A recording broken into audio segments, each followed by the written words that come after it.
बांग्लादेश में इस वक्त भयंकर बवाल देखने को मिल रहा। सड़कों पर हिंसा, कट्टरपंथी हावी है और हालात लगातार हाथ से फिसलते जा रहे।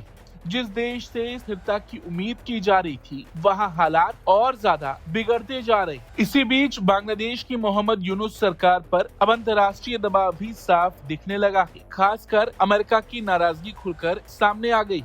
हालात इतने संवेदनशील हो चुके हैं कि अमेरिकी संसद के कई सांसदों ने सीधे यूनुस सरकार को चिट्ठी तक लिख दी।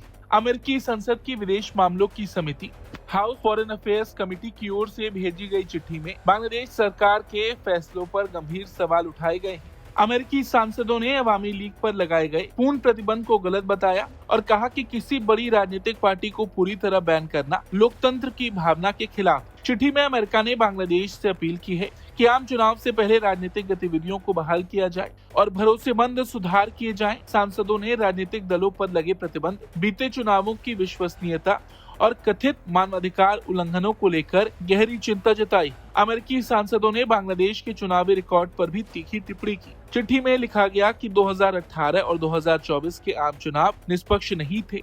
साथ ही संयुक्त राष्ट्र के मानवाधिकार कार्यालय की रिपोर्ट का हवाला देते हुए बताया गया कि जुलाई और अगस्त 2024 में हुई हिंसा में करीब 1400 लोगों की मौत हुई थी। अमेरिका का कहना है कि बांग्लादेश को इन घटनाओं से सबक लेकर लोकतंत्र को मजबूत करना चाहिए था, लेकिन इसके बजाय वहां बदले की राजनीति शुरू हो गई, जो हालात को और खराब कर रही। सांसदों ने साफ शब्दों में कहा कि एक राजनीतिक पार्टी पर पूरी तरह प्रतिबंध लगाना सही रास्ता नहीं। चिट्ठी में ये भी कहा गया कि बांग्लादेश सरकार को सभी राजनीतिक दलों से बातचीत शुरू करनी चाहिए ताकि लोकतांत्रिक संस्थाओं पर जनता का भरोसा दोबारा कायम हो सके। ये पत्र अमेरिकी सांसद Gregory W, Sydney Kamlager Dove, Bill Huizenga, Julie Johnson और थॉमस आर सुओजी की ओर से लिखा गया। यूनुस सरकार ने शेख हसीना की अगुवाई वाली अवामी लीग की सभी गतिविधियों पर प्रतिबंध लगा दिया है। इस बात से पूरी दुनिया वाकिफ है।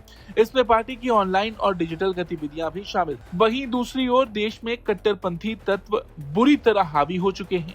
यूनुस सरकार तो भारत विरोधी है, लेकिन अब ये कट्टरपंथी समूह भी देश में भारत का नाम लेकर ही माहौल को और बिगाड़ने का काम कर रहे हैं। और ऐसे वक्त में अमेरिका की ओर से जो चिट्ठी लिखी गई है, वो इस बात का प्रमाण है कि हालात कितने खराब हो चुके हैं।